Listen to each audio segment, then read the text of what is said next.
Hello and welcome back to our channel.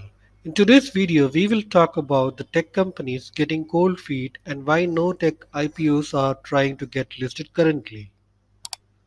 In February, audio company Boat announced that it was ready to go public. They put together the paperwork, drummed up support, and were all set to raise money from the public. But just a couple of weeks ago, Boat decided to abandon these plans. Not necessarily abandon, but froze all plans for now. And Boat isn't the only to do this. Used car marketplace Droom and online pharmacy Pharmacy have also pulled the plug on their IPOs. Even fintech major Moby Wick seems to have shelved all plans to go public for now. So this begs to the question why? After all, the Indian stock market is doing pretty well. Some indices have even hit all time highs, and domestic investors continue to pour money into the market. This kind of environment should be ideal for an IPO, right? Especially when you see other companies such as go public, such as 35-year-old snack firms, cable manufacturers, NBFCs, and chemical companies. So, why are tech companies getting cold feet? In January 2021, Boat raised 100 million from PE firm Warburg Pincus. It was valued at $300 million. But when the IPO was announced, Boat's valuation suddenly jumped 7 times to nearly 2 billion. Now, what was the rationale for this massive jump in valuation? We really don't know. Maybe it was simply because they could command anything they desired. People were going gaga over these new age companies. Everyone wanted to bet on startups. VC firms had poured $38.5 billion into Indian startups. In 2021, 3.8 times as much as they did in 2020. So you could argue that most tech companies felt that they could extend these inflated valuations to the public markets as well. But the reality in that is that the public markets won't operate the same way private markets do. Private investors are okay with playing the long game. They are happy if a company delivers on revenue growth and adds new users. They are hoping companies can create categories of their own and they aren't too focused on the bottom line. But public markets want to see one thing, and that is profits. And they want to see it every quarter trending upwards. So you can imagine that startups burning boatloads of cash won't make them too happy. Just look at what happened in 2021 when plenty of new age companies went to Dalal Street. We are talking about the likes of Paytm, Zomato, Cartrade, and Nykaa. These companies bet that people would pay through their noses just to get their hands on these stocks. But they have had no such luck. Most of them are trading at 50% below the price at which they first listed on the stock exchanges. And it finally looks like the new age companies have woken up and smelt the coffee. It doesn't matter that the Sensex and Nifty are doing fairly well.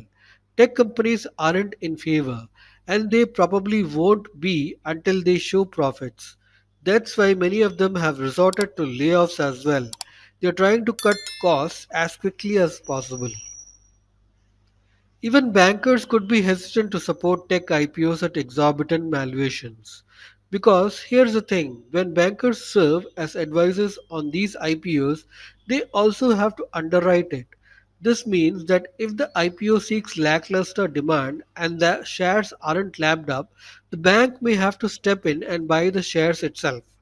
Now, a bank wouldn't want to end up damaging its own bottom line by buying shares at insane valuations, right? But here's the thing, market regulator Sebi has been watching all this with a hawk's eye. They have seen the exorbitant valuations, and last month they took some action. Now, companies have to make more disclosures before going public. They have to explain how they price the IPO. Sure thing that Sebi won't tell companies how to price their issue, but it will definitely ask them to shed some light on the process itself.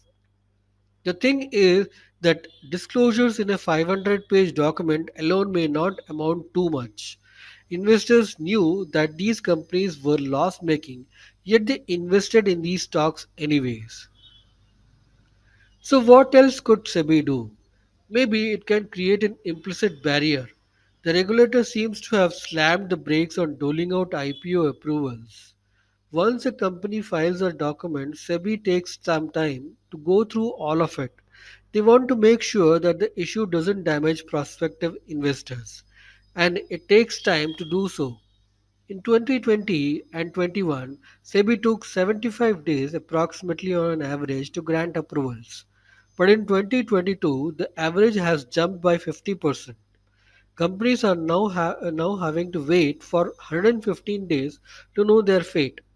The last time the regulator took so long to clear IPOs was way back in 2014. Put all this together and you can see why new age companies are being ultra cautious now. They don't want to get on the wrong side of SEBI. They would much rather wait and weather the storm. Okay, but hold on now. Aren't IPOs lined up when companies are in need of money to expand and stuff? Where will they get the money now? That's true, but only partly. You see, an IPO is the holy grail for any company. It's a sign that the company is a legitimate enterprise that's serious about making a mark in the world. For new age companies, going public is validation, a sign that they would have made it. They may not have necessarily needed the cash. What about the funding winter in the VC world? Well, the winter isn't cold because money isn't readily available. It's simply because the environment is so uncertain that VC firms are not sure which companies to take a punt on anymore. In fact, Inc. 42 says that Indian VCs are sitting on 16 billion worth of dry powder. That is money that's ready and simply waiting to be deployed. So in many cases, VCs are willing to bet a chunk of the money on companies that have already shown some promise. They want to back horses that they have proven they can win the race. So yeah, there is money for now, and it could be just a temporary lull for new age tech IPOs. They'll be back when we don't know yet. This brings us to the end of this video. We will see you shortly in another interesting video. Until then,